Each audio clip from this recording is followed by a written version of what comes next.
Loch pitted trainees against instructors using live ammunition.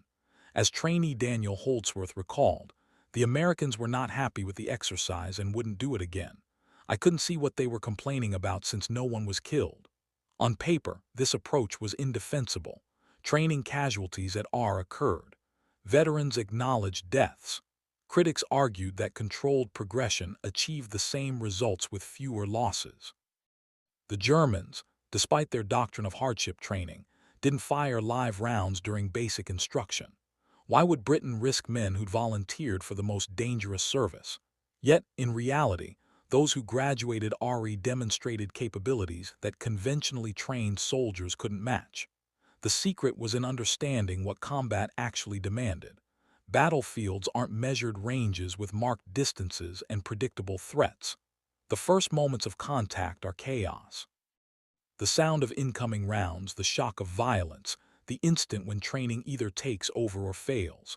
Men who'd never experienced fire under training froze when first shot at in combat. Achnacarry graduates had heard rounds crack past their heads dozens of times.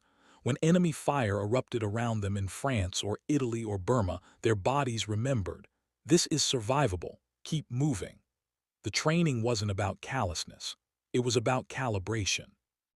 Lieutenant Colonel Charles Vaughan understood that conventional safety margins created false confidence. The Highlands provided something no purpose-built facility could: uncontrolled terrain where every exercise approximated actual combat. Trainees navigated rivers swollen with Highland rain, not concrete water obstacles. They climbed actual mountains in snow, not training towers.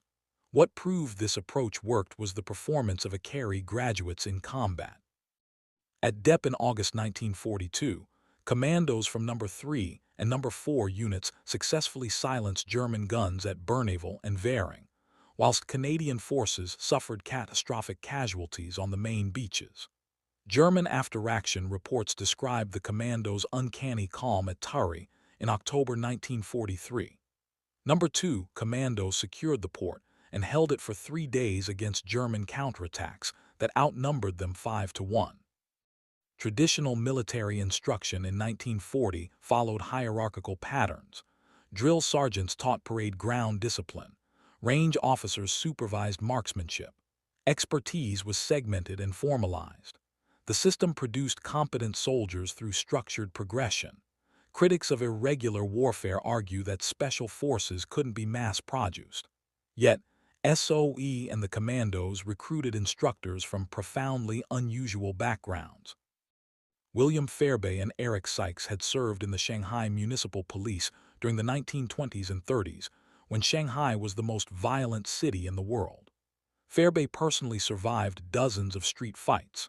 He and Sykes developed close-quarters combat techniques not from theory, but from surviving encounters where hesitation meant death. Their training at Arisaig covered what they called silent killing methods for neutralizing sentries without alerting guards.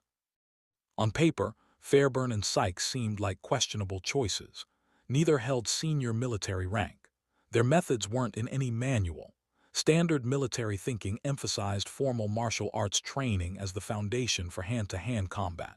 Critics argued that street fighting techniques didn't belong in military training. The reality of covert operations revealed something different. SOE agents operating in occupied France needed to kill quietly when discovered. Commandos raiding German positions had to eliminate sentries without raising alarms. Fairbairn and Sykes understood violence in ways martial arts instructors didn't. When Fairbairn demonstrated how to break a sentry's neck, trainees watched a man who done exactly that. The Fairbairn-Sykes fighting knife embodied this philosophy. The 7-in double-edged blade wasn't a utility tool. It was an assassination weapon. The needle-pointed tip could punch through ribs. Manufactured by Wilkinson Sword, over 250,000 were produced during the war. German forces recognized it immediately as evidence of commando identity. What made this work wasn't any single technique, but the instructor's understanding of chaos. Fairbairn knew that stressed men revert to instinct. His system taught techniques that worked when performed incorrectly in darkness whilst injured or exhausted. When SOE agents Jan Kubisch and Usef Gabčík assassinated Reinhard Heydrich in Prague on 27 May 1942, they trained at Garamore. The operation succeeded despite Gabčík's gun jamming, because training had prepared them to continue through equipment failure. German military training in 1942 emphasized controlled conditions. Exercises occurred during appropriate seasons. This approach reflected sound resource management. Why risk men and equipment to weather when you could achieve training objectives in controlled settings? Critics of Highland training argue that exposing men to Scotland's notorious climate served no purpose beyond building character. The Scottish Highlands in winter are genuinely brutal. Average temperatures hover around 2 degrees C, but wind chill regularly drops effective temperatures below freezing. Rainfall exceeds 2,000 annually in the Western Highlands. The wind blows horizontally, driving rain through every gap in clothing. Lore's water temperature stays around 4 degrees C year-round. On paper, this was simply miserable. Equipment corroded faster. Maintenance requirements increased. Standard military thinking held that soldiers trained in reasonable conditions would adapt to field conditions when necessary. Why make training harder than combat needed to be? Yet in reality, the weather became the training. When Norwegian Commandos returned to attack the Norsk Hydro heavy water plant at Vemmark in February 1943, they operated in temperatures off 30 degrees C. The mission succeeded partly because the men had spent months training in Scottish winter conditions.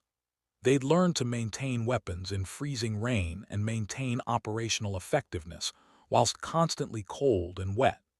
The secret was in building physiological adaptation. Men who'd spent 6 weeks in Highland developed cold tolerance. They learned to regulate body temperature through movement rather than depending on external heating. Most importantly, they had experienced true misery and continued functioning through it. Highland training also enforced equipment familiarity under worst-case conditions. A weapon that functions on a dry range might jam when rain-soaked. At the Highland training schools, everything failed regularly, and students learned to maintain functionality despite failures. What proved this approach worked was the testimony of those deployed. U.S. Army Ranger Leyland Young wrote home, "The English Channel feels warm after Loch Morar. The weather that seemed like a liability became the forge that turned ordinary soldiers into men who wouldn't quit regardless of conditions." Between 1942 and 1946, more than 25,000 men graduated from Achnacarry.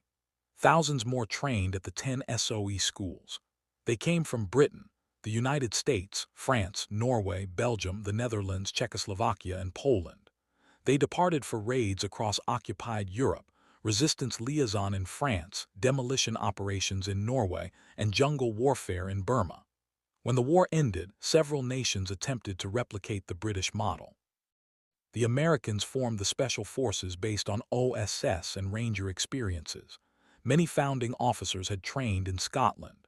The French created parachute commando units led by Jedburgh veterans who'd passed through Highland training.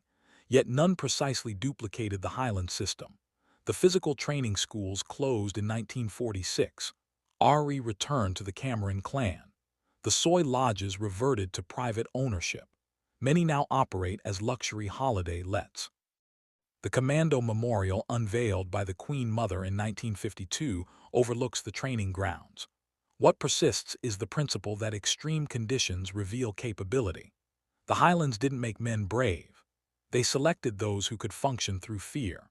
Modern special forces still train in mountains, still conduct cold weather operations, still use realistic scenarios, but none train with quite the ruthlessness of those Highland schools. The Germans never found the training schools because they weren't where conventional intelligence expected them.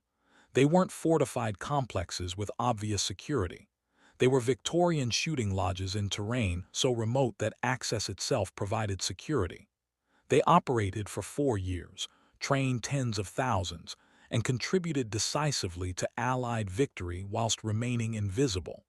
This wasn't luck. It was strategic geography turned into a symmetric advantage, whether weaponized as training tool, and British understanding that sometimes the harshest environment is the perfect classroom. The Highlands didn't hide the training schools. The Highlands were the training schools, and that made all the